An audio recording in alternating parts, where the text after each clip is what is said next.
Well, hi there. Here to talk about Let Me In. It's the remake of the 2008 Swedish film Let the Right One In. But I think it stands alone. I think, it escapes the shadow of the original. I'll give it an 8. Very good movie. Emotional. Lots to think about. I don't want to give too much away because half this movie is just that, surprise, but it is a vampire movie. It is a vampire movie involving a child vampire. She's 12 years old, but she's been 12 years old for a very long time. It's about her moving to a new place, befriending a boy. The young boy is the main character of the film. I guess it's about him and then befriending a young vampire. He's got troubles at schools. He's got troubles at home. Really, everyone in this movie has troubles. So it's kind of depressing in a way. I didn't find the original to be that depressing. I'll first state that I was very hesitant going into this film. One, because I was hesitant from the beginning. I didn't think Let the Right One In needed to be remade. And now it's been a full 2 years since I've seen that film. Off the top of my head, I could give it a 7 or an 8. I'm not sure what I would give it. I need to watch it again. Perhaps I will. But again, Let Me In, it is a remake, technically, but it adds many more elements. Elements that I don't remember from the original. So I think that it does pretty good just standing on its own. The highlight here of the film for me is the cast and the acting. Both the kid actors. There's several kid actors in the film. The bullies, they're all bully-rific. But this show belongs, and I had to get their names out here just because I needed to say. Where is it? Chloe Grace Moretz. It's a big name. She is from Kick-Ass. She does a kick-ass job here. She plays very dangerous characters very well. And she's very young, so that's surprising and cool. The boy is, where did his name go? Wow, I've totally lost. Cody Smith McPhee. Very good. I'm impressed by child actors. I really don't know how they get these performances out of 13-year-olds. I'm always impressed by child actors. So, and you got 2 great performances from 2 great child actors. So I'd check it out, for that. It's written and directed by Matt Reeves, who did Cloverfield.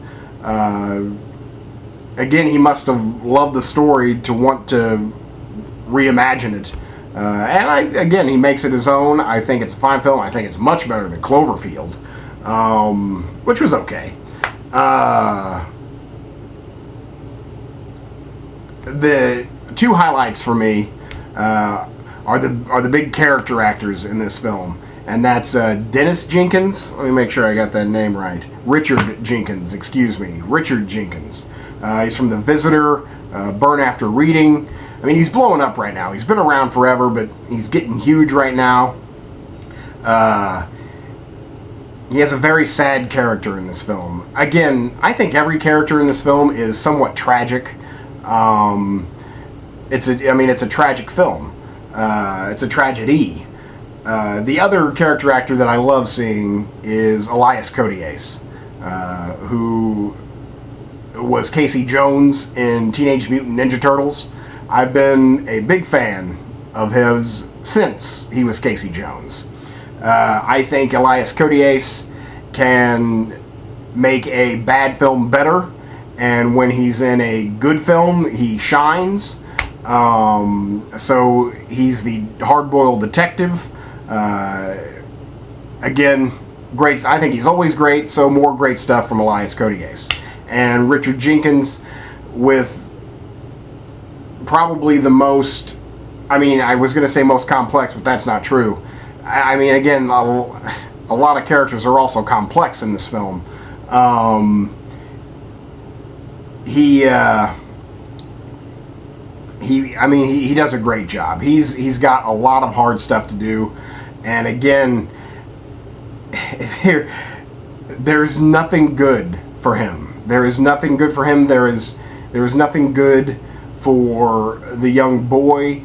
I mean, and really, that's what I'm still thinking about the film is, wow, how bleak is their existence, you know? Just bleak. I guess the reason I'm not giving it a higher score than an 8, but I think an 8 is really good. The boy has such a terrible life.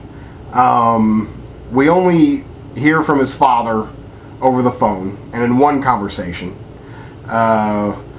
We only see the face of his mother like twice, maybe even once. I don't know. He lives a solitary life at the age of 13, and that's sad.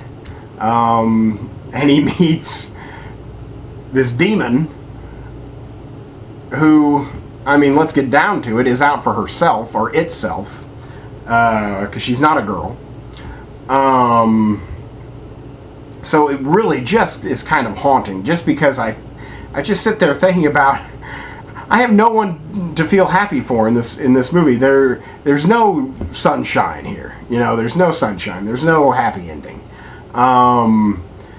So it is very bleak, but it kind of doesn't feel that way at the time. It's just like when you're thinking about it, you're like, wow, you know, he's in for a rough time. But and really, I think the film's kind of heartbreaking in a way, and it's good. It's violent. The special effects are good. Bloody. Again, it's what you want. I think it's a great vampire movie. I don't get that much into vampires. They are beyond huge right now, but I think this is a great vampire story. And this is from a guy who, you know, could take or leave vampires. I don't know what else I could say about it. I thought it was a great watch. Again, if you want to see the original, I highly recommend it, just to see it. But if you don't want to read subtitles and just are fine with the American remakes, I think this stands alone. I think it's a solid, good film, an 8. So that's Let Me In, and I highly recommend it. Try and get out to the theater, because I'd say it's totally worth it. That's an 8. Thanks.